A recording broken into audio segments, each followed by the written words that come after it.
இப்ப மறக்காம அந்த சங்கு பூவை பிச்சு சுடுதண்ணில போட்டு வடிகட்டி அந்த தண்ணிய குடிச்சீங்கன்னா உடம்பு சூட்டெல்லாம் குறைக்கும் பசங்களா அந்த சங்கு பூ. இந்த பாட்டி சொல்றது உண்மைதாங்க. இந்த சங்கு பூக்கு உங்க பாடி ஹீட்டை குறைக்கிற தன்மை கண்டிப்பா இருக்கு. ஆனா நான் சொல்ல போற காம்போ யூஸ் பண்ணீங்கன்னா இதை விட 10 மடங்கு அதிக பெனிஃபிட்ஸ். ஃபர்ஸ்ட், வெட்டி வேர். இந்த வேரை நீங்க குடிக்கிற தண்ணியில சோக் பண்ணி அந்த தண்ணியை டெய்லி குடிச்சிட்டு வந்தீங்கன்னா பாடி ஹீட் குறைக்கிறது மட்டும் இல்லாம உங்களுக்கு தலைவலி, தூக்கமின்மை, யூரினரி ட்ராக்ட் இன்ஃபெக்ஷன், பாடி ரேஷஸ்லாம் கூட சரியாகும்.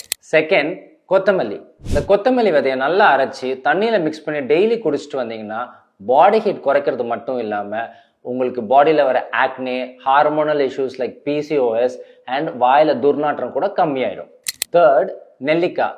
இதை கிங் ஆஃப் ஆன்டி ஆக்சிடென்ட்னு சொல்லுவாங்க. இதை டெய்லி நீங்க தண்ணியிலையோ இல்லை மோர்ல கலந்து குடிச்சிட்டு இருந்தீங்கன்னா உங்களுக்கு பாடி ஹீட் மட்டும் கம்மியாகாம ஹேர் ஃபால், ஸ்கின்ல வர பிக்மெண்டேஷன் இஷ்யூஸ், ஸ்கின் க்ளோ அடிக்கிறது அண்ட் மவுத் அல்சர்ஸ், அசிடிட்டி கூட கம்மியாயிடும். இந்த கூலான சொல்யூஷனை உங்க ஃப்ரெண்ட்ஸ் எல்லாருக்கும் ஷேர் பண்ணுங்க.